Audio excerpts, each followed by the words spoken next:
jusqu'au 31 mars 2016. À chaque mois de juin, c'est mis à jour. Donc, au mois de juin, au prochain mois de juin 2018, on va avoir les données jusqu'au 31 mars 2017. Et le SISMAC, ça vise autant une approche par maladie que par aussi une approche intégrée à travers l'analyse de la multimorbidité. Donc, le SISMAC, l'avantage d'une banque administrative jumelée comme ça, c'est que ça utilise une source de données qui est déjà existante, donc il n'y a pas de coût supplémentaire pour avoir accès à ces données-là. C'est une couverture de l'ensemble de la population du Québec, vu qu'on a toutes les données de la Régie d'assurance maladie du Québec. On a pratiquement tous les Québécois, donc ceux qui sont inscrits à la Régie d'assurance maladie du Québec, donc pratiquement tout le monde. On a des données longitudinales, donc comme j'expliquais, depuis le 1er janvier 1996 jusqu'au 31 mars 2016, on peut suivre un individu pendant toute cette période-là. Donc, ça permet de suivre l'évolution de tous ces soins de santé qu'il a reçus. Et bien sûr, vu qu'on a les données comme ça dans une base administrative, ce n'est pas affecté par le biais de rappel. Les limites, on a peu d'informations cliniques et sur les habitudes de vie, comme par exemple, je pourrais dire le tabagisme, par exemple, si on voulait, vu qu'on étudie par les maladies pulmonaires, on aimerait bien avoir des informations de ce type-là, mais on ne les a pas. Certaines variables non validées, donc vu que c'est un fichier administratif, on a des données comme par exemple le fichier des services médicaux rémunérés à l'acte. Le diagnostic qui est inscrit, c'est un diagnostic inscrit par le médecin, mais qui n'est pas révisé par un archiviste. Donc, le diagnostic qui est inscrit n'est pas nécessairement validé. Le médecin nous envoie un bordereau de paiement et il dit qu'il a vu, mettons, un patient X pour le diabète, mais ce n'est pas validé que cette personne-là a le diabète. Lui, il fait juste une réclamation pour ça. Donc, ça, c'est un exemple. Il n'y a aussi aucune information sur les autres professionnels que les médecins, comme par exemple les psychologues ou les travailleurs sociaux. Donc, ici, on a un graphique pour vous montrer qu'est-ce que précisément le système de surveillance de maladies chroniques du Québec. Si on part dans le rond en bas à gauche, on a le fichier d'inscription des personnes assurées. Donc, dans ce fichier-là, qu'est-ce qu'on a? On a la date de naissance, la date de décès, le cas échéant, et on a aussi l'adresse de la personne. Donc, on peut retracer, on peut faire des statistiques régionales, par exemple, vu qu'on a l'adresse de cette personne-là. Puis, on a aussi des informations sur l'admissibilité et l'éligibilité de l'individu. Donc, pendant la période de 20 ans qu'on couvre, on peut savoir si la personne a quitté le Québec, par exemple, ou était plus éligible à la RAMQ selon une telle période ou pas. Si on monte un petit peu dans le sens horaire, toujours à gauche, on a les services médicaux. Ça, c'est le fichier des actes médicaux rémunérés à l'acte des médecins qui participent au régime d'assurance maladie du Québec. Donc, dans ce fichier-là, ce qu'on a, on a les bordereaux de paiement, donc on a la date à laquelle le service était rendu, le code de l'acte, le code de diagnostic. On a aussi le code masqué, donc on a un identifiant masqué du médecin. Donc, ça nous permet de suivre un médecin tout au long de la période et ça nous permet de suivre évidemment la relation entre le patient et le médecin tout au long de cette période-là. On a aussi la spécialité de ce médecin-là. On a aussi le type d'établissement dans lequel on n'a pas le numéro, on n'a pas l'identification de l'établissement en tant que tel. Mais on sait que c'est, mettons, par exemple, une urgence. On peut savoir si c'est un GMF ou une clinique externe à l'hôpital, par exemple. Donc, ce genre de truc-là. Par la suite, un autre fichier, si on va un peu plus haut, c'est les services pharmaceutiques. Donc, ça, c'est restreint pour les gens de 65 ans et plus. Donc, c'est toutes les prescriptions pharmaceutiques. Donc, ce qu'on a là-dedans, on a la date de laquelle la prescription a été émise. On a par la suite les codes de médicaments. Ensuite de ça, on a la posologie. C'est tous les détails d'une prescription. Comme si, mettons, prenez un médicament une fois par jour pendant une semaine, on a cette information-là. Donc, ça fait partie de l'information qu'on a dans les services pharmaceutiques. Si on continue dans le sens horaire, le fichier des hospitalisations, aussi connu sous son acronyme MEDICO. Donc, ça, c'est l'ensemble des admissions hospitalières, donc tous les individus qui ont été admis à l'hôpital. Donc, c'est pas, juste pour vous donner un exemple, si quelqu'un va à l'urgence mais il n'est pas admis à l'hôpital, il ne sera pas dans ce fichier-là. C'est vraiment le fichier des admissions hospitalières. Ça inclut également les chirurgies électives. Donc, toutes les chirurgies d'un jour font partie de ce fichier-là. Donc, celui-là, c'est un fichier validé. Donc, tous les diagnostics, tous les services, toutes les consultations, les interventions qui ont été faites sont validées et revisées par des archivistes pour valider l'information. Cette information-là, on l'a pour l'ensemble de toutes les hospitalisations du Québec. Donc, comme je disais, on a aussi plein d'informations d'où le patient provenait, où il s'en va par la suite, tous les diagnostics qu'il a reçus, tous les services qu'il a visités, s'il est allé aux soins intensifs ou pas, toutes les interventions qui ont été faites sur ce patient-là sont codées dans ce fichier-là. Et le fichier le dernier fichier, c'est le fichier des décès. Donc, ça, c'est le fichier qui recense toutes les causes de décès. L'exception qui confirme la règle ici, c'est qu'on vous a dit qu'on avait toutes les informations jusqu'au 31 mars 2016. Par contre, pour celui-là, on a l'information jusqu'au 31 décembre 2012. Donc, ce fichier-là nous permet de recenser, comme je vous dis, essentiellement les causes de décès. Entre 1996 et 2000, on avait une seule cause de décès inscrite au fichier, mais depuis le 1er janvier 2000, on a la cause principale ainsi qu'une possibilité jusqu'à 10 causes secondaires de décès. Ce qui est au centre, c'est que tous ces 5 fichiers-là sont identifiés, sont reliés par un identifiant unique, qui est le numéro d'assurance maladie du Québec. Ce jumelage-là est fait à la Régie d'assurance maladie du Québec. Par la suite, eux, ils masquent l'identifiant et le font parvenir à l'INSPQ. Donc, qu'est-ce qu'on fait avec ça? Nous, donc, à partir de la source de données, que vous voyez ici en haut du graphique, on fait certaines boîtes.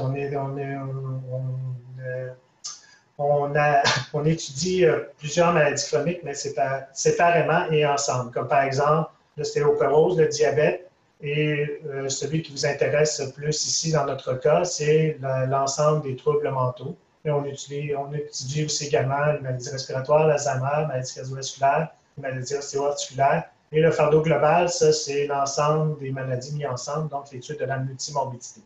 Donc, à travers ces boîtes-là, nous, on produit différents résultats sous la forme, si on prend la flèche à gauche, on produit des résultats, par exemple, de prévalence, d'incidence, d'utilisation des soins de santé, de mortalité. On produit ces indicateurs-là et on les met accessibles par le site web de l'Infocentre de santé publique. Et du côté à droite, ce qu'on fait aussi, c'est qu'on publie des rapports INSPQ, qui sont souvent des rapports descriptifs, comme par exemple, quelle était la prévalence de la maladie depuis l'an 2000, l'évolution de la maladie chez les hommes, chez les femmes, par région, quelle était l'incidence, est-ce qu'il y a un excès de mortalité dans cette maladie-là, ou quels sont les services utilisés par les gens qui sont atteints de la maladie.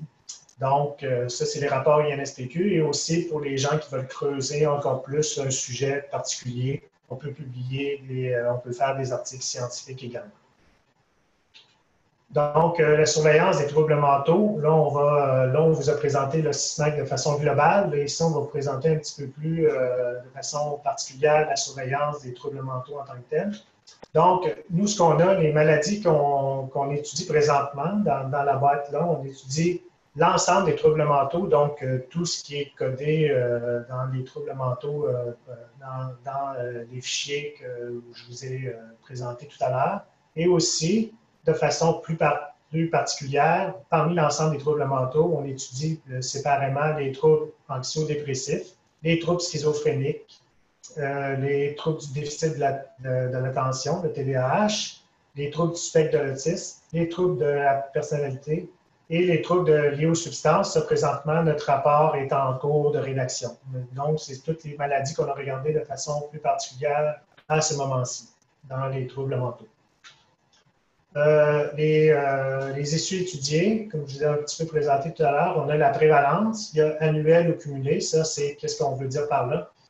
La prévalence annuelle, c'est la prévalence traitée, comme par exemple un trouble anxio-dépressif enregistré pour l'année 2004-2005. Donc, on regarderait la prévalence, mais seulement pour les gens qui sont diagnostiqués cette année-là, qui ont été traités cette année-là.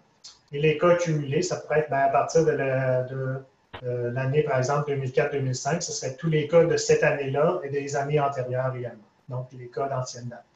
L'incidence, donc, ça, c'est les nouveaux cas qui se présentent à chaque année, donc qui n'ont jamais été diagnostiqués auparavant.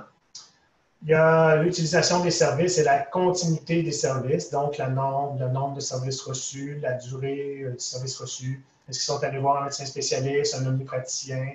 À quel endroit ils sont allés? Est-ce qu'ils sont allés dans un centre d'hébergement de soins de longue durée? Est-ce que ces services-là ont été délivrés à l'hôpital, etc.?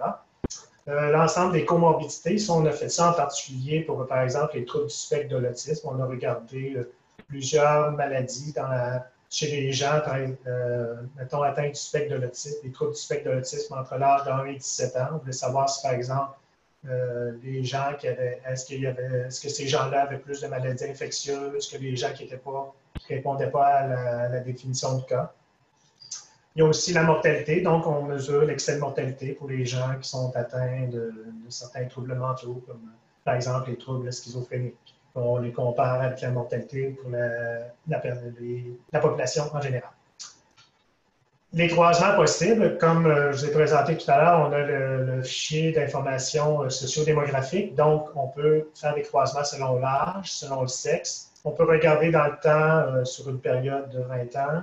On peut regarder, vu qu'on a l'adresse des gens, on peut regarder aussi la région de résidence. Et aussi, on a un proxy géographique qui s'appelle l'indice de défavorisation matérielle ou sociale. Ça, c'est des données qui sont basées sur les données du recensement, sur des variables qui ont été mesurées dans le recensement, qui sont appliquées à des petits territoires géographiques qui s'appellent les aires de diffusion, qui sont des territoires de recensement qui sont environ 400 à 750 personnes. Et à partir de ces données sur ces variables-là du recensement, on peut dire si la personne habite dans un quartier qui est défavorisé, soit matériellement ou socialement. On fait des quintiles. Donc, on pourrait être, mettons, dans un petit quartier, on pourrait dire, bien, dans ce petit quartier-là, les gens sont plus ou moins défavorisés matériellement, ils sont plus ou moins défavorisés socialement. Donc, c'est une variable qu'on a intégrée au système de surveillance. Quelques exemples, je vous donne, là, on vous a parlé de façon un peu théorique. Là, on va vous donner quelques exemples de résultats qu'on a fait dans des rapports qui sont déjà publiés. Comme ici, vous voyez, on a une présentation du graphique, la prévalence annuelle du TDAH chez les moins de 20 ans, selon le sexe, de 2000-2001 à 2012-2013. Donc, les lignes pointillées représentent la situation en 2012-2013 et les lignes continues représentent la situation en 2000-2001. La ligne rouge représente la situation des filles et la ligne en bleu représente la situation des garçons. Comme on peut le voir, chez les garçons en particulier, on peut voir que ça a quasiment triplé sur une période d'une douzaine d'années. Ça, est-ce que ça veut dire que la prévalence a vraiment augmenté du TDAH? Peut-être pas nécessairement. Comme je vous rappelle, c'est des fichiers administratifs. Donc, nous, ce qu'on peut constater, c'est que les TDAH sont beaucoup plus diagnostiqués. Les médecins remplissent beaucoup plus de bordereaux de paiement où ils indiquent un diagnostic de TDAH en 2012-2013 qu'en 2000-2001. L'autre constatation qu'on peut voir ici, c'est que les garçons sont plus atteints que les filles et que le mode du nombre de cas de TDAH est autour d'environ 9-10 ans. Par la suite, ici, comme je vous ai dit, dans le fichier des services médicaux rémunérés à l'acte, on sait l'endroit où le service a été administré. Donc, on peut savoir si on a vu, mettons, un médecin de famille en cabinet, si on a vu un psychiatre en ambulatoire, si on a visité les urgences, si on a été admis à l'hôpital ou si on a vu un autre spécialiste en ambulatoire. Et ici, le triangle, le premier rectangle, si on va de gauche à droite, c'est l'ensemble des troubles mentaux. Celui du milieu, c'est les troubles anxio-dépressifs. Et celui qui est complètement à droite, c'est celui des troubles schizophréniques. Comme on peut constater ici, on pourrait voir que les gens qui sont atteints de troubles schizophréniques consultent beaucoup plus de psychiatres, sont beaucoup plus hospitalisés, vont beaucoup plus à l'urgence, donc ils requièrent plus de services lourds, alors que les gens atteints de troubles anxio-dépressifs, comparativement à l'ensemble des troubles mentaux, les services reçus sont à peu près du même ordre par rapport au système de santé. Ça, c'était la situation, pour vous dire, c'est en 2009-2010. Ici, ce qu'on a fait, c'est qu'à partir, le graphique précédent, c'était l'ensemble des services reçus chez les gens par individu. Ici, ce qu'on a fait, en collaboration avec le psychiatre Alain Lesage, on a construit un profil hiérarchique des soins qui vont, où on a dit, ben, pour le fardeau chez les patients, quel est le service le plus lourd qui a été reçu. Donc, si une personne a vu un médecin de famille en cabinet qui est hospitalisé, mais dans le profil hiérarchique, il est classifié en hospitalisation. Ici, la hiérarchie sur le graphique va de gauche à droite. Ce qui est représenté comme étant le service le plus lourd pour le service de santé, c'est l'hospitalisation, suivi de l'admission à l'urgence, suivi après ça de voir un médecin spécialiste psychiatre en ambulatoire. Ensuite, c'est de voir un omnipraticien en ambulatoire. Et ensuite, de voir la ligne complètement à droite, c'est le rectangle rouge qui correspond aux autres médecins spécialistes rencontrés en ambulatoire. Et comme je vous ai dit tout à l'heure, vu qu'on a accès à l'adresse des gens, on peut se permettre de faire des graphiques selon les différentes régions. Comme là, on peut comparer les services pour les gens atteints de troubles anxio-dépressifs en 2009-2010 selon la région socio-sanitaire. Donc, ici, ce qu'on peut voir, c'est que si on va plus dans le centre du graphique, là, les gens, mettons, de l'Abitibi-Témiscamingue, Côte-Nord et Gaspésie et de la Madeleine semblent avoir des services un peu plus lourds aussi. Donc, peut-être qu'il y a moins accès à des omnipraticiens, on ne sait pas. Ben, c'est une hypothèse, hein, mais donc, ici, on peut voir que dans les régions moins populeuses, on dirait que le profil de services administrés semble différent que dans des régions comme, par exemple, Montréal ou Laval. OK, si on continue par la suite, ici, on a la prévalence des maladies concomitantes chez les personnes avec ou sans trouble du spectre de l'autisme dans la première année de leur vie et aussi pour les patients qui ont été identifiés comme étant atteints du trouble du spectre de l'autisme entre l'âge de 1 à 17 ans. Donc, ce qui veut dire quoi? C'est qu'on a identifié tous ces gens-là en 2014-2015 qui sont atteints du trouble du spectre de l'autisme entre 1 et 17 ans. Puis après ça, on est allé voir dans leur première année de vie, donc là, entre 0 et 1 an, toutes les maladies concomitantes qu'ils avaient eues. Comme par exemple, si on prend la première ligne du graphique, les gens avec trouble du spectre de l'autisme qui ont été identifiés par la définition de cas ont eu dans leur première année de vie, il y a eu 27 des individus qui ont eu une maladie infectieuse, alors que les gens qui n'avaient pas de trouble de spectre de l'autisme, qui n'ont pas été identifiés par la définition de cas entre l'âge de 1 et 17 ans, dans leur première année de vie, il y avait 21 de maladies infectieuses. Donc, on peut comparer d'autres maladies comme ça, par exemple, les suivantes, les tumeurs cancéreuses, le diabète, les troubles mentaux, l'ensemble des troubles mentaux. Ici, avec le fichier des décès, ce qu'on peut faire, on peut faire des graphiques en tarte comme ça, où on compare les causes de décès parmi les personnes atteintes ou non. Par exemple, ici, c'est l'ensemble des troubles mentaux entre l'année 2000 et l'année 2009. Donc, à gauche, c'est un diagramme en tarte pour les causes de décès parmi les gens atteints de troubles mentaux. Et la tarte qui est à droite représente les causes de décès parmi les gens qui sont non atteints de troubles mentaux. Donc, ce qu'on peut voir rapidement sur ce graphique-là, c'est que les cancers, les causes de décès pour les gens qui sont non atteints de troubles mentaux semblent plus avoir de cancer et de maladies circulatoires que chez les gens non atteints. Mais par exemple, si on regarde les gens non atteints, les suicides et les traumatismes semblent beaucoup plus prévalents que pour les gens non atteints de troubles mentaux.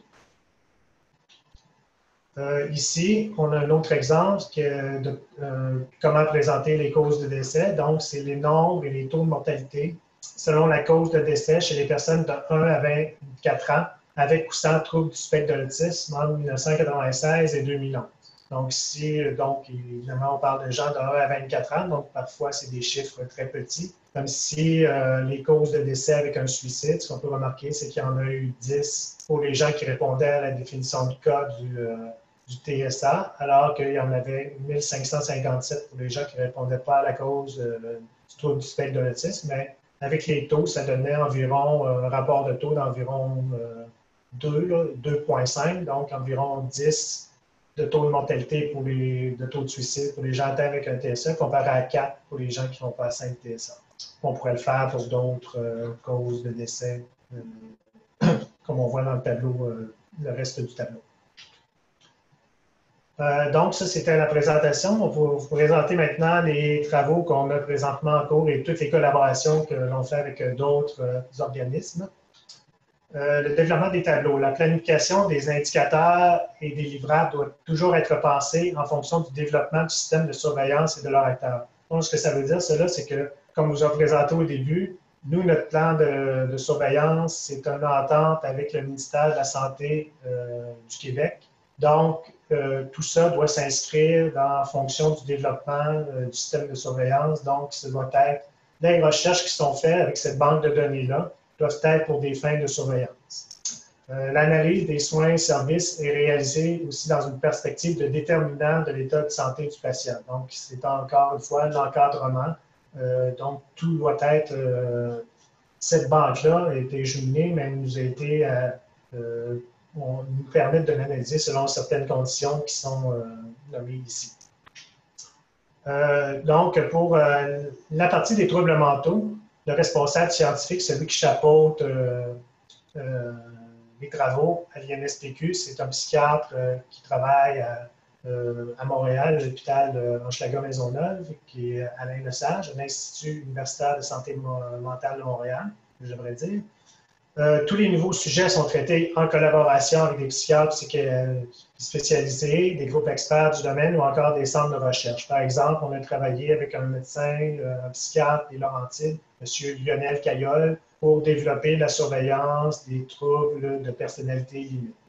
Aussi, on peut avoir des étudiants stagiaires ici qui peuvent venir ici dans nos locaux et faire leurs travaux de maîtrise ou de doctorat à partir de la banque ici de surveillance des maladies chroniques. Les collaborations en cours. Donc, on a plusieurs participations avec l'Agence de santé publique du Canada. Ce qu'on fait, nous, c'est qu'on transmet des données, à partir des données de surveillance du Québec, on transmet des données colligées, donc des données en tableau ou groupées par âge et sexe sur différentes maladies chroniques pour faire un rapport de surveillance canadien sur la surveillance sur les troubles mentaux et l'ensemble des maladies chroniques. Il y a aussi un autre projet qui s'appelle Canada Crazy for Our Children and Youth Mental Health, qui est un projet de partage entre 4 provinces du Canada, l'Ontario, la Nouvelle-Écosse et le Manitoba, puis on a partagé nos données sur les TDAH et les troubles anxio-dépressifs chez les enfants et les adolescents pour pouvoir les comparer et faire des graphiques d'incidence, de prévalence et d'utilisation des soins dans ces 4 provinces-là. Et il y a aussi un autre projet qui est la participation et la mise en œuvre du système des troubles du spectre autistique au Canada. Donc, encore une fois, on transmet à l'Agence de santé publique du Canada des données colligées, agrégées sur les troubles du spectre de l'autisme et aussi des données en fonction des comorbidités qui permettent à l'agence de faire des comparaisons interprovinciales. On a aussi une autre collaboration avec le Centre d'excellence sur l'électroconvulsivothérapie au Québec, qui sont donc mieux connus sur les traitements par électrochoc. Donc, c'est une collaboration. Ça, on a déjà publié un rapport INSPQ là-dessus. Et on est présentement en train de rédiger un article scientifique sur ce sujet-là, sur la surveillance de l'électroconvulsivothérapie au Québec. On a aussi, en passant, évidemment, c'est pour les gens de 18 ans et plus. La très grande majorité des OCT sont administrées aux gens de 18 ans et plus. On a aussi une plateforme d'analyse des services sur le suicide. Donc, on a une entente avec le Réseau québécois de recherche sur le suicide, de troubles de l'humeur et des troubles associés pour pouvoir partager, encore une fois, des données avec ce réseau-là. Alors, voilà, je suis ouvert à vos questions si vous en avez. Merci beaucoup, Louis, pour la présentation. C'était définitivement très intéressant. Puis je pense qu'il y a beaucoup de questions. Donc, Comme il y en a plusieurs, je vais y aller dans l'ordre. Tu vas voir, il y a des questions qui sont peut-être plus générales et d'autres plus précises.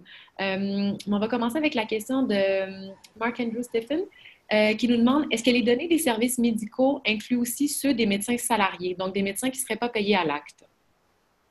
Non, c'est seulement pour les médecins rémunérés à l'acte. Ce qui est fait environ, c'est la dernière fois qu'on a vérifié, c'était environ 79 de l'ensemble des montants délivrés par la RAMQ qui sont délivrés à l'acte. Et il y a environ 96 des médecins au Québec qui ont facturé au moins une fois à l'acte au cours d'une année. OK, merci beaucoup. Kadika nous demande, est-ce qu'il y a eu des jumelages de données entre le SISMAC et d'autres cohortes existantes qui nous permettraient d'avoir accès à d'autres données cliniques et des données sur les habitudes de vie? Pour l'instant, je crois que non. Mais il faudrait que je me renseigne parce qu'il y a des gens ici qui travaillent sur la multimorbidité. Je ne sais pas s'ils ont fait certains croisements avec des données extérieures. Je sais par contre que on a déjà fait des agrégations avec des données colligées, comme par exemple, nous, on produisait des données par code postaux et on laissait avec des banques de contamination environnementale, ce qui a permis de faire un projet sur l'incidence des maladies cardiovasculaires selon que les gens étaient près d'un espace vert ou pas sur le territoire de l'île de Montréal, par exemple. Mais je crois que des croisements avec des données de sondage ou des données cliniques, je ne crois pas qu'il y en ait eu.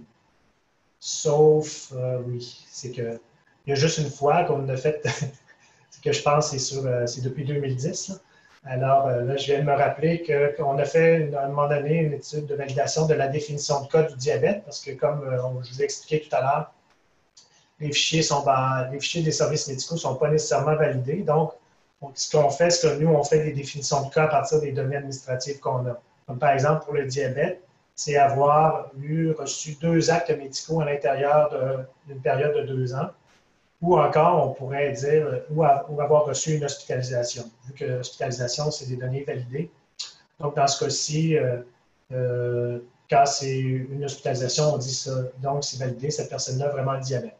Mais ce qu'on a fait, c'est qu'on a pris des dossiers médicaux qui étaient à l'hôpital du Saint-Sacrement.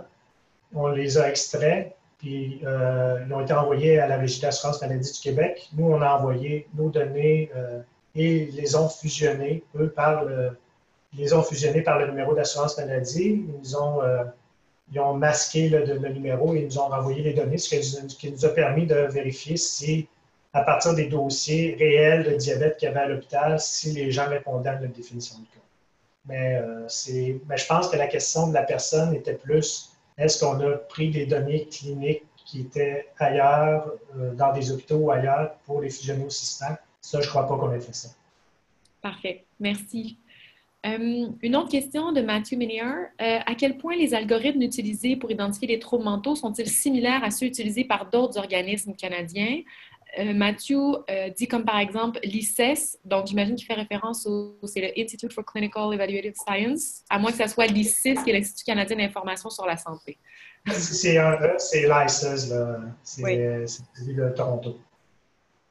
Donc, dans la collaboration pan-canadienne avec l'Agence de santé publique du Canada, l'organisme qui contribue à fournir des données pour l'Ontario, c'est l'ICES, c'est l'Institute for Clinical Evaluation Services. Donc leurs données qui ont à l'ICES sont sous le même format, sont similaires à ceux qu'on a à l'INSPQ.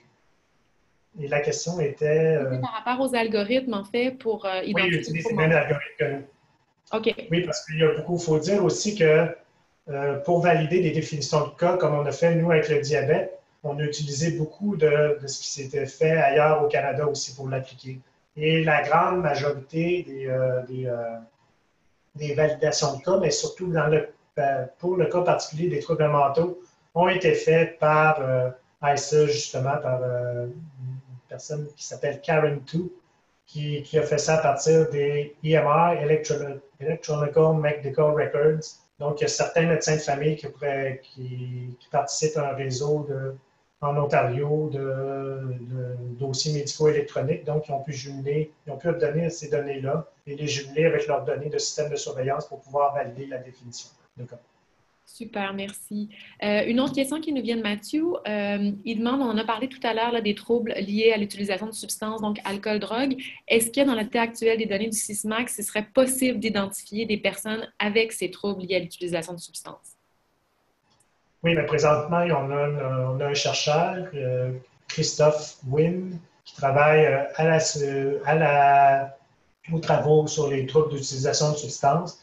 Il est en train de bâtir des indicateurs d'intoxication et d'abus d'alcool, de drogue et de troubles induits par les drogues aussi, de troubles induits par l'alcool. Il va présenter des indicateurs de prévalence, d'incidence et d'utilisation de services pour les gens qui sont atteints de ces maladies-là et le rapport va sortir en 2018. Super, merci. Lily Lessard demande quelles sont les conditions d'utilisation de la base de données du SISMAC. Donc, si je peux me permettre d'ajouter à la question de Lily, peut-être de savoir si c'est uniquement à travers l'initiative structurante qui est proposée actuellement et quelles sont les conditions d'utilisation dans ce contexte-là et peut-être si c'est possible d'y avoir accès à l'extérieur de l'initiative structurante. Bien, les données en tant que telles ne sont pas accessibles à l'extérieur des bureaux. Tout ce que vous avez accès, c'est dans des données agrégées. Donc, si vous voulez participer, vous voulez mettre la main à la pâte à travers les données brutes, il faut absolument se présenter dans nos locaux. Donc, je ne sais pas si c'est ça la question exactement, dans les conditions d'utilisation. Mais ça, c'est la question. En tout cas, ça répond à cette partie-là. S'il y a des gens, on ne peut pas transférer de données individuelles à l'extérieur de nos locaux. Donc, ça, c'est clair. Et bien, les conditions d'utilisation, c'est si les gens présentent un projet qui est accepté, comme j'ai expliqué tout à l'heure, M. Lionel Caillol, qui est un psychiatre qui travaille dans les Laurentides, a proposé un sujet voulait lui étudier plus particulièrement les troubles de personnalité limite. Donc, le projet a été soumis à l'INSPQ, il a été accepté. Donc, il a pu produire un rapport là-dessus et il veut présentement travailler à l'élaboration d'un projet pour produire un article scientifique également là-dessus. Je ne sais pas si ça répond à la question. Bien, j'imagine, je vais juste me permettre d'ajouter une petite sous-question. J'imagine que dans ce contexte-là, quand on a un projet qui est accepté par l'INSPQ pour travailler avec les données du SISMAC, on travaille en étroite collaboration avec des statisticiens qui sont physiquement à l'intérieur de l'INSPQ. Oui, absolument. Parfait. Merci.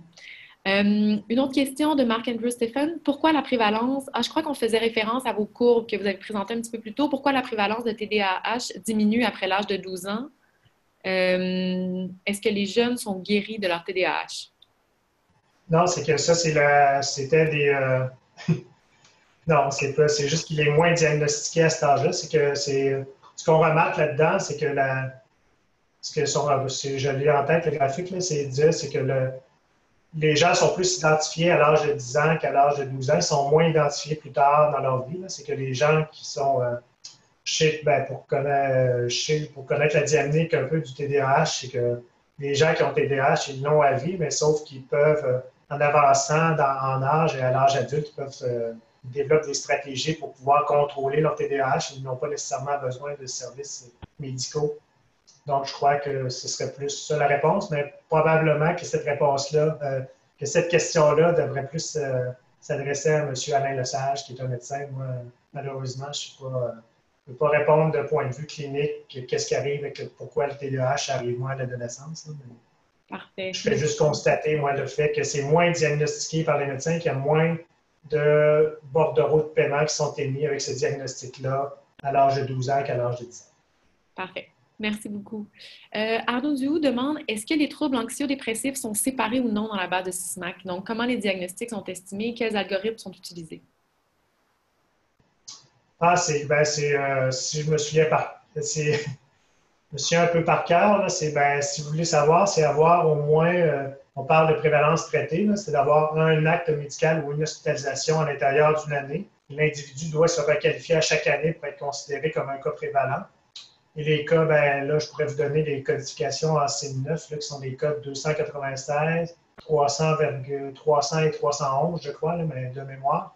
Mais bref, si on a au bordereau de paiement ou à l'hospitalisation, un de ces codes de diagnostic-là dans l'année, on est considéré comme un cas prévalent de troubles anxio-dépressifs. Moi, je suis désolée, Louis, moi, personnellement, je ne suis pas familière avec les codes spécifiques que vous nommiez. Est-ce que ça nous permet de distinguer les troubles anxieux et les troubles dépressifs ou c'est une même catégorie qui regroupe les troubles anxieux et dépressifs? Oui, ben, c'est que pourquoi la raison qui ont été amalgamés ces troubles-là, c'est que nous, au Québec, c'est une question technique, là, on a les codes, les fichiers des actes médicaux sont codés jusqu'à 4 caractères. Donc, nous, on peut séparer les troubles anxieux des troubles dépressifs. Mais vu qu'on participait à des travaux canadiens, dans certaines provinces du Canada, les codifications sont seulement possibles à 3 caractères. Donc, avec 3 caractères, il y a le code 300,4 qui est différent des autres codes 300 à 300,9 qui ne permet pas de distinguer les codes des troubles anxieux et des troubles dépressifs. Donc, c'est pour ça qu'ils ont été regroupés ensemble pour faire la surveillance d'un point de vue canadien. Mais il est possible de les séparer ici au Québec. OK. À travers le CISMAC, d'avoir accès justement aux codes spécifiques. Super, merci. Kadika demande, est-ce qu'on peut revenir sur l'interprétation du graphique de la diapo 18? Donc, je ne sais pas si c'était le graphique par rapport aux hospitalisations ou peut-être rapidement si... Je ne sais pas si Kadika, c'est possible de nous rapidement... OK, ben, j'en ai la diapo 18. La diapo 18, c'est le profil hiérarchique. Oui. Donc, c'était... ce qu'on disait, c'est que les gens utilisent... nous, ce qu'on a, c'est que les gens utilisent les soins. Ils vont à l'hôpital, ils vont à l'urgence, ils vont voir un psychiatre, ils vont voir des omnis, ils vont voir d'autres spécialistes. Des fois, ils vont les voir à l'hôpital, des fois, ils vont les voir en soins ambulatoires. Ce qu'Alain Lesage a pensé, c'est de dire, ben, qu'est-ce qui représente le plus lourd fardeau pour le système de santé pour qu'un patient peut avoir comme fardeau. Donc, lui, ce qu'il a dit, ben, c'est le plus lourd qu'il peut faire, c'est d'être admis à l'hôpital. Le deuxième service le plus lourd qu'il peut avoir, c'est d'aller à l'urgence. Le troisième service le plus lourd, c'est d'aller voir un médecin spécialiste en ambulatoire. Et la quatrième catégorie, c'était de voir le médecin omnipraticien en ambulatoire. Donc, c'est ce qui représente le moins lourd fardeau. Donc, pour chaque patient qui est atteint, ici dans le diapo 18, c'était les troubles anxio-dépressifs. Donc, si on prend la région, par exemple, de la Montérégie, on pouvait dire qu'il y a environ 2 des gens qui ont été hospitalisés. On additionne un autre 10 des gens qui sont allés à l'urgence. Peut-être ces gens-là, ils ont vu un omnipraticien en ambulatoire, mais ils ne sont pas allés en hospitalisation. Donc, le service le plus lourd qu'on réclamé dans l'année, c'est l'urgence. Et par la suite, on a le psychiatre en externe, le médecin de famille en externe et aussi les autres médecins spécialistes. Donc, là, dans l'interprétation, ce qu'on regardait, c'est que selon les couleurs qu'on peut voir, les services plus lourds, ici, sont plus prévalents dans des régions moins populeuses comme l'Abitibi, la Côte-Nord et la Gaspésie. Parfait. Merci beaucoup. Kadika demandait également, y a-t-il des collaborations avec d'autres provinces du Canada? Je pense qu'on y a répondu à la toute fin de votre présentation. Donc, vous avez déjà présenté quelques collaborations actuelles. Marlène Dallaire demande pourquoi les fichiers des décès s'arrêtent au 31 décembre 2012? C'est que ça, c'est que l'Institut de la statistique du Québec fait des validations de dossiers pour les gens qui sont... pour les gens qui ont fait accès, qui ont fait l'objet d'une enquête du coroner, donc les gens qui sont décédés par mort violente, et les gens aussi qui sont décédés à l'extérieur de la province, à l'extérieur du pays. Ça peut prendre un certain temps à avoir afin de rapatrier l'information administrative là-dessus. Et le temps de tout colliger ces données-là, de tout valider les données, ça peut prendre entre 2 et 4 ans. Pour l'instant, nous, on a le fichier fermé jusqu'à l'année 2013, mais malheureusement, nous, quand on a fait le renouvellement au mois de juin, il y avait juste l'année 2012 qui était disponible. L'année 2013 était disponible juste après. Mais il y a toujours un petit décalage comme ça entre la fermeture du fichier des décès et sa disponibilité. Je sais que pour compléter la réponse, là, il y a un fichier provisoire jusqu'au 31 décembre 2015 qui est disponible à l'Institut de la statistique du Québec, mais c'est des informations qui sont encore une fois, amalgamés, là, juste on peut avoir le nombre de décès par âge et sexe. Mais les fichiers individuels validés sont il y a un retard de 2-3 ans actuellement. Parfait. Merci. Nathalie Auger demande, dans vos données de Médéco, avez-vous le numéro de dossier d'hospitalisation de la mère sur l'admission du nouveau-né? Ça permet de lier le dossier de la mère avec celui de son nouveau-né. Oui. C'est Donc, voilà. C'est bien une réponse courte. Ça va nous permettre d'enchaîner sur une autre question, à moins que vous ayez un autre commentaire, Louis, à ce sujet-là. Non, mais on a le dossier, on a le numéro de dossier de la mère, on peut faire le lien comme la Madame Auger a mentionné. Super. Mathieu Ménéard demandait, mais on a abordé cette question-là tout à l'heure, quelles sont les modalités pour avoir accès aux données? Est-ce que les données seront transférées à nous? Est-ce qu'on se rend sur place à l'INSPQ? Donc, je pense qu'on a dit que les données restaient à l'intérieur de l'INSPQ. Est-ce qu'une personne extérieure dont le projet est approuvé pourrait aller travailler à l'intérieur de l'INSPQ sur les données? Oui. Oui, à l'intérieur des locaux, oui, c'est permis de travailler sur les données individuelles. Parfait. Mais aussi, nous, on peut transférer des données, nous, avec les chercheurs, comme par exemple, je donne encore l'exemple de Lionel Caillol. Il nous a demandé, par exemple, la prévalence par année, par des groupes d'âge spécifiques. Alors, moi, j'ai pu lui faire ça dans un fichier Excel et lui envoyer tout ça. Donc, lui avait accès à ces données-là. Est-ce que vous parlez de données brutes ou vous parlez de données préanalysées? Ou... Des données préanalysées, des données agrégées. Mais des données, par exemple, qui pourraient permettre de faire le graphique 18, si on pourrait envoyer les résultats aux gens qui, eux, pourraient faire leur graphique, par exemple. Mais nous, on peut transmettre des données agrégées, mais on ne peut pas transmettre des données individuelles. Parfait. Merci. Marlène Dallaire demande, est-ce que l'indice Pampalon pour vos données pour vos croisements ont été mis à jour avec les données du recensement de 2016? C'est une très bonne question. Je pourrais vérifier, mais je sais qu'il y a des gens ici qui travaillent là-dessus. Et selon ma mémoire, je ne crois pas que pour 2016 c'était fait. C'était fait pour 2011, je crois. Mais actuellement, il y a des gens dans mon équipe ici qui travaillent là-dessus et qui mettent à jour ça. Je peux toujours vérifier et répondre à... Je ne sais pas s'il y a possibilité de répondre par la suite, là, mais je sais que c'est mis à jour régulièrement, mais je ne suis pas sûr que c'est complété pour 2016 présentement. Parfait. Merci beaucoup. Marc-Andrew Stéphane demande, est-il possible de faire l'analyse d'une cohorte, donc d'un groupe de personnes ayant une maladie X il y a plusieurs années et de les suivre sur plusieurs années pour décrire la survenue de nouveaux diagnostics multimorbides? Absolument. C'est l'avantage de ces données-là. On a tous les diagnostics. C'est qu'une fois que, comme tantôt on disait, la boîte diabète, la boîte trouble mental, trouble anxio-dépressif, par exemple, une fois qu'on a cette personne-là, on la suit dans le temps pour tous les autres diagnostics qu'elle a eus avant d'être un cas incident et après, pendant la période de 20 ans. Donc, on a tous les diagnostics de cette personne-là. Super, merci beaucoup. Un petit commentaire d'Alain Lesage qui participe actuellement au webinaire. Précise qu'en Ontario, c'est le système Emerald des dossiers médicaux électroniques. Oui, c'est ça. Qu'on a eu tout à l'heure. Je parlais de l'EMR License, là, oui, les travaux-là, oui, sont faits. Emerald, c'est ce que je nommais EMR, le vrai acronyme, c'est Emerald. Super, merci. Charlotta Longny nous demande, est-ce que les données des services médicaux et pharmaceutiques sont disponibles seulement pour les assurés au RGAM ou pour l'ensemble des Québécois? Ah, le régime gouvernemental, l'assurance médicaments, pardon. Oui, bien, on a les gens de 65 ans et plus seulement. Donc, je crois que la très, très grande majorité, 98 des gens de plus de 65 ans sont sur ce régime-là. Donc, on n'a pas accès aux gens de moins de 65 ans, là, qui, eux, sont... parce que les gens de moins de 65 ans, on a environ un tiers des gens qui sont sur le système public et le 2 tiers sur des assurances privées. Mais on n'a pas accès aux données des gens de moins de 65 ans. Donc, je crois que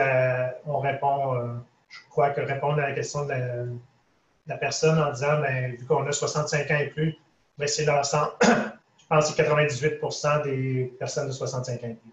Parfait. Mathieu Ménéard nous demande, est-ce qu'il est prévu de trouver des stratégies pour pouvoir avoir accès aux données qui sont issues des consultations avec d'autres professionnels de la santé autres que les médecins? Ce serait une question pour M. Pelletier, je crois, parce que là, je ne sais pas ça par cœur. Parfait, merci. Lily Lessard demande, est-ce que l'aire de diffusion Et la plus petite unité pour laquelle il est possible d'avoir des résultats? Pour le recensement, oui. C'est environ entre 400 et 750 personnes. Parfait. C'est des données. Non, non, allez-y, allez-y. Ben, c'est des données qui sont jumelées. On utilise des données du recensement par aire géographique, par aire de diffusion, qu'on jumelle avec nos données qu'on a dans le SISMAC pour bâtir l'indice de défavorisation. Donc, l'indice de défavorisation, c'est un proxy géographique, ce n'est pas des données individuelles. Parfait. Pour faire suite à la question de Nathalie Auger tout à l'heure, Nathalie Auger nous redemande, est-ce que les nouveau-nés ont un identifiant unique dans le SISMAC et est-ce que les nouveau-nés peuvent être suivis de manière longitudinale à travers leur enfance? Ben, les nouveaux-nés, on a leur... oui, la réponse c'est oui, mais oui, on a les NAM. Les NAM sont donnés à partir de entre 0 et 5 mois habituellement, mais le NAM est réattribué par la RAMQ rétroactivement. Donc, on peut suivre une personne à partir de sa naissance. Ça nous a permis, dans un tableau qu'on vous a présenté tout à l'heure, de suivre les cas des gens qui avaient été diagnostiqués atteints du trouble du spectre de l'autisme, de voir leur comorbidité dans leur première année de vie. Donc, la réponse est oui. Parfait. Mathieu Ménéard nous demande, pour ceux qui n'ont jamais travaillé avec des données issues de banques administratives comme celle-ci, donc pas comme le SISMAX, qu'est-ce que vous proposez comme stratégie de formation pour améliorer nos connaissances et notre capacité de le faire, autre que de travailler avec quelqu'un à l'INSPQ? Donc, j'imagine que Mathieu veut dire autre que de demander à quelqu'un de l'INSPQ de le faire. Donc, à quel autre endroit il y a des formations sur des banques de données administratives? En fait, l'idée, c'est de savoir qu'est-ce que vous avez comme stratégie de formation. Oui, est-ce qu'il y a des lieux où on peut suivre des formations pour la gestion de banques administratives? Moi, personnellement, je connais les formations du SIX qui sont intéressantes. Je ne sais pas s'il y en a d'autres qui sont accessibles à Québec. C'est la réponse que j'avais en tête, là, le Centre interquébécois en sciences sociales, là, qui est, je crois, affilié à l'Université de Montréal. À plusieurs universités au Québec, oui, je crois, le CIQSS, qui ont des bureaux un peu partout à travers la province et qui offrent des formations de manière assez régulière sur la gestion des données de banques administratives en santé et sciences sociales. Okay. Donc, Nathalie Auger, attendez, excusez. Nathalie Auger, est-ce que les données individuelles peuvent être analysées dans les locaux de l'INSPQ à Montréal ou seulement à Québec? Je crois que c'est seulement à Québec qu'il faudrait vérifier avec Éric Pelletier, mais je suis à peu près 99% sûr que c'est seulement à Québec. Parfait. Paquito Bernard nous demande, peut-on s'attendre à ce que dans le futur, il y ait un jumelage avec des données à propos des habitudes de vie, donc sommeil, activité physique, consommation de cannabis, tabac ou autre? Je sais qu'il y a déjà des gens ici qui ont évoqué l'idée de jumeler des données de sondage, des enquêtes sur de l'Institut de la statistique du Québec, des enquêtes de Statistique Canada, de les jumeler avec les données du SISMAC. Mais ça a toujours été des projets. Il n'y a jamais, je ne crois pas que ça a été jumelé à quelque chose de concret. Parfait, merci. Je vais juste sauter un petit commentaire d'Alain Lesage qui nous disait, pour la formation, débuter par une lecture des rapports et des articles déjà publiés, donc à partir des données là, de banques de données administratives, c'est effectivement une stratégie certainement fort utile pour s'y retrouver dans l'analyse de ce type de données-là. Donc, on avait une autre question de Carlotta Lumni. Est-ce que cela serait possible de bâtir une cohorte à partir de l'usage d'une classe de médicaments et d'analyser les diagnostics reçus autour de cette date? Oui, parce que dans le fichier des prescriptions médicamenteuses des 65 ans et plus, on a les classes de médicaments. Parfait. On a les classes AHS, c'est ce qu'elle demande, mais on a aussi tous les cas de DIN, Drug International Number, donc c'est possible de faire des classes de médicaments. Super. Marc-Andrew Stéphane demande, est-ce que le SISMAC permet de décrire des problèmes d'accès inéquitable aux services de santé liés à des facteurs socio-économiques? Bien, la réponse est probablement oui, là, parce qu'on a, comme je dis, on a le lieu, puis on a le lieu dans lequel le service a été administré, puis le type de médecin qui a administré ce service-là, puis on peut le lier avec l'indice de défavorisation sociale et matérielle. Donc, je crois que la réponse serait oui si je crois comprendre la question de l'intervenant. Super. Merci. Peut-être qu'on pourra offrir la possibilité aux gens de vous écrire un petit courriel directement suite à la conférence s'ils ont des questions très précises, si vous acceptez. D'accord.